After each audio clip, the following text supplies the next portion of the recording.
Aš maždaug apie 23 dienas ėjau pėsčias. Karelijos pusėje ėjau apie 10 dienų, paskiau 2 dienas buvau pačioj toj, kaip vadintume, mirties zonoje, kaip reiškinis tenai dar yra apsaugų tokios juostos ir numeris 1, kaip jie vadina, ten buvo apie 20 kilometrų, kadangi įtraukė tam tikrus ežerus. Tai aš ten išbuvau 2 paras ir tada 10 dienų ėjau per Suomiją, taip kad visai nebloga tokia ekskursija. Bet vis tiek čia jūs lengvai pasako, tarsi jūs ėjot ir niekas jums netrukdė, nieko nereikėjo bijoti, taipgi tai turbūt nebuvo? Taip, turbūt nebuvo. Vienas dalykas, kad man reikėjo tenai tas kliūčių ruožus visus pereidinėti. Vienu atveju aš, pavyzdžiui, perėjau per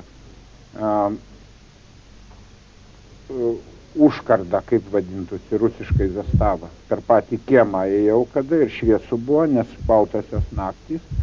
Ties bokšteliu plaukiau prie pačių su kareiviu, žodžiu, taip jau visai, kad lengva, ta prasme, kad būtų pavojinga, tai nebuvo. Žinoma, būtų turbūt kelis kart maždaug tokioj situacijoje buvau, kad turbūt jau būtų nušovę, bet aš neturėjau išeities paprasčiausiai. O ko vertas sovietų lageriuose gyvenimas? Nieko, taip kad aš nieko ir nerizikavau.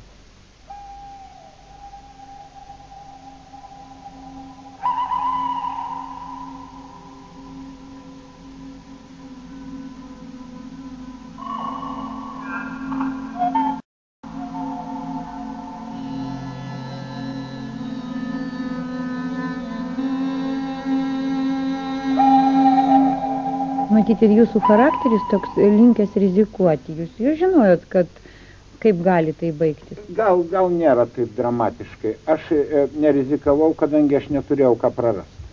Gyvybę? Tai man vis tiek būtų jinai, aš beveik įsitikinęs, kad būtų. Jūs žinot, kas yra sovietų lageriai, aš juose nemažai praleidęs. Bet to dėl Molotovo-Ribentropo paktų, ta visa medžioklė, kur buvo, reiškia, kadangi jiems pasirodė ir kaip dabar aišku, kad tie Molotovo-Ribentropo paktai buvo vienas iš svarbiausių propagandinės kovos elementų jiems.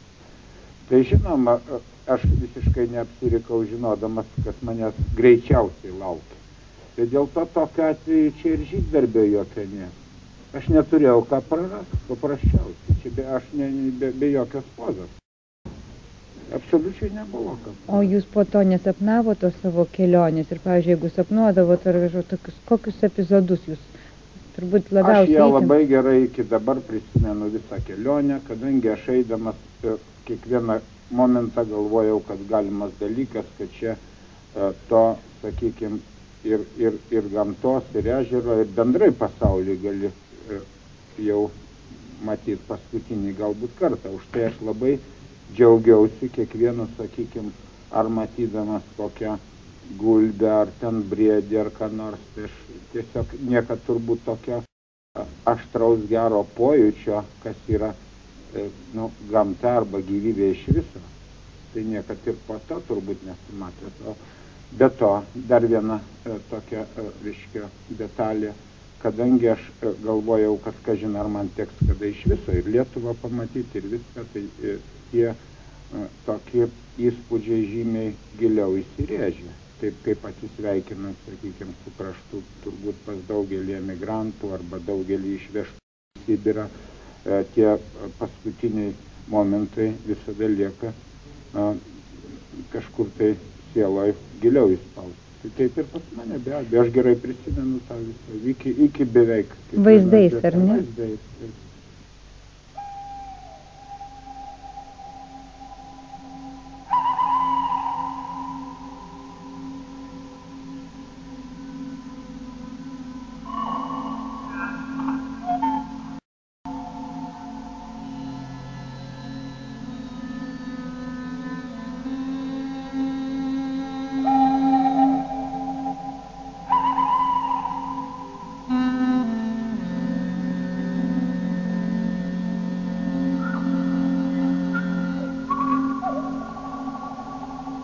po to, kai atsidūriau vakaruose, tai man tada buvo tokios, sakykime, tokia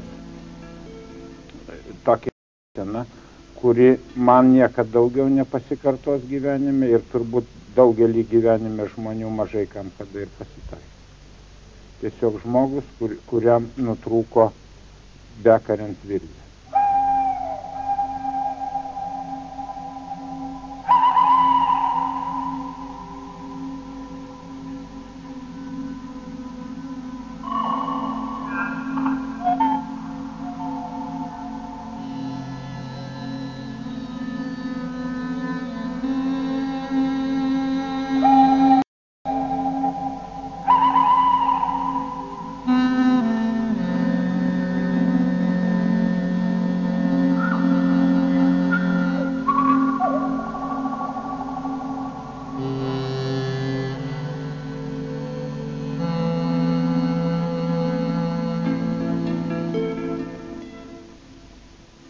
Mes stengiamės, kad mūsų šio vakaro siužetuose jūs susitiktumėte su žmonėmis, patekusius į vairias labai, kaip mes jau sakėme, ekstremalias situacijas.